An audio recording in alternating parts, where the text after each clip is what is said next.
Aujourd'hui, en fait, on va parler d'une structure qui va ouvrir aux Agnettes. C'est la structure Saad Habsi. En mars 2023, quand elle va ouvrir cette future structure, celle-ci, elle va être fermée. Donc ça veut dire que tous les jeunes de votre âge vont devoir aller jusqu'aux Agnettes. Vous êtes directement concernés. Donc déjà, j'ai envie de vous demander, est-ce que vous connaissez le futur centre social et culturel qui s'appelle Saad Habsi? Qui le connaît? Qui en a entendu parler? Personne. Est-ce que vous trouvez ça normal que vous n'en ayez pas entendu parler alors que ça vous concerne directement? Non, c'est pas normal. T'aurais aimé en entendre parler? Oui, parce que ça nous concerne. Et du coup, qu'est-ce que ça vous fait, vous, de savoir que ce sera plus au Chevrin et que ce sera aux Agnettes? Bah, ça sera plus loin. C'est-à-dire quand on va sortir du collège, on devra prendre le bus ou marcher au moins 10 minutes pour aller jusqu'à là-bas. Et c'est loin. Et tous les collèges ont leur club ado. Au lutte, le club il est juste en face. À Édouard Vaillant aussi. Et ici, bah, du coup, non. Et c'est un désavantage. C'est vrai que le fait que ça soit juste là, bah, il est pressé, le gosse, il dit je quitte à 16h. Oh, mes parents ils rentrent pas maintenant, ils rentrent dans 1 heure. Ouais, il a le Je temps peux d'y aller, aller. il se dit je peux me faire une petite heure au club. Et voilà, il va retrouver ses potes, il va oublier sa journée d'école, quoi. Donc c'est vrai que c'est un petit peu, pour moi, après c'est mon avis à moi, c'est un petit peu bête, ouais, franchement, qu'ils suppriment ce truc-là, quoi. Pratiquement tous les élèves qui y vont sortent et ils vont directement. Les parents sont au courant, ils sont en sécurité. Et c'est juste là surtout, hein, c'est à 30 secondes. Ok, donc il n'y a que Jean Vigo qui va fermer, en fait. Que Jean Vigo. Donc on va refaire un tour de table. Vous allez tous me dire un inconvénient pour vous, ce que ça représente, l'ouverture de ce centre social. C'est trop loin. On sera trop mélangés, on sera trop beaucoup. C'est-à-dire il y aura les personnes âgées, les gens de notre âge et des plus petits, ça veut dire on n'aime pas trop ça. La distance qu'il y aurait à parcourir et l'écart entre les âges qu'il y aurait. La mixité des générations. La mixité d'âge, c'est pas bien, vu qu'après, on va se mélanger avec les grands et tout. On sera pas à l'aise comme ici. En un mot, chacun, c'est quoi, en fait, qu'on vous enlève? La liberté. Notre liberté. Et Ricky, tu disais un truc tout à l'heure, tout le monde parlait en même temps, mais j'ai cru t'entendre dire que ça t'enlevait la moitié de ta scolarité. Oui, la moitié de la scolarité. Je peux développer? Parce qu'en fait, ça fait partie de notre vie, en fait. Ça fait partie de notre scolarité. Parce qu'on passe un temps au collège, mais après le collège, on vient tous ici, on parle, on joue. C'était aussi notre lieu pour couper un petit peu des cours avant de rentrer chez nous. Et c'est vrai que c'est à côté, c'était franchement une petite soupape de sécurité pour les gamins qui sont justement au collège Pasteur. Mais dans tous les établissements, on a ça. Donc, c'est vrai qu'en bas, vous avez passé une mauvaise journée, un prof vous a réprimandé, vous avez fait une petite bêtise. Bon, voilà, ça arrive à tout le monde, à tous ces enfants.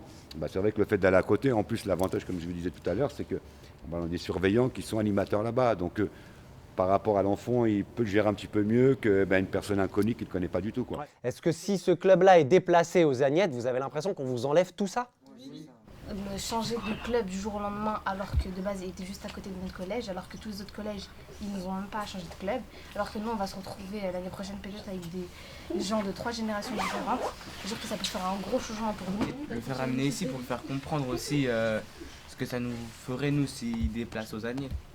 Pour le faire comprendre. Donc Un toi autre point même, de vue. tu irais même plus loin que le documentaire qu'on est en train de faire, c'est t'inviterais un élu à venir à Jean Vigo et à discuter avec vous? Exactement, ouais. Si on arrivait à organiser une rencontre comme celle-ci, vous répondriez à l'invitation? Oui, bien sûr.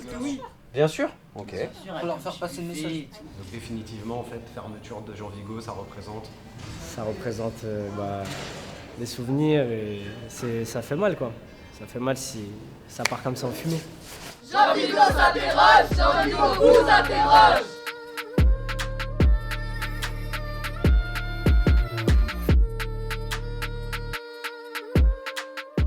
Saviez-vous qu'un nouveau centre culturel allait ouvrir ses portes? Oui. Ben oui, on a eu plusieurs réunions.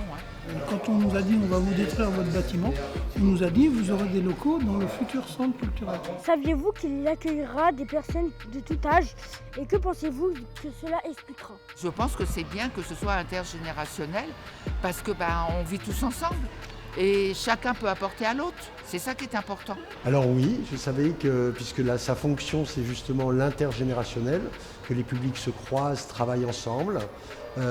Qu'est-ce que ça va impliquer? Ça implique au début des craintes. Pour mon public, le public des retraités par exemple, on va partager un espace qui est la terrasse avec le public des préados. Et donc ils se posent la question, mais les préados, c'est des jeunes, donc ils courent partout. Et donc vous devez vous dire sans doute, oh les vieux, ils sont assis sur leurs chaises. Et ben non, vous faites de la cuisine tous, vous faites des jeux tous. vous faites plein d'activités en fait, chacun dans son côté. Et je pense que là où ça va être riche, c'est qu'on va pouvoir croiser. Parce que beaucoup de nos adhérents ont des petits-enfants qui ont nos âges. Saviez-vous que la structure jeunesse Jean Vigo fermera et qu'en pensez-vous? Alors, je ne savais pas que la structure jeunesse, le club Jean Vigo allait fermer. Alors c'est sans doute un peu dommage, mais ce que vous allez gagner par contre, c'est sans doute une autre forme de modernité, un autre équipement qui sera assez intéressant pour développer autre chose.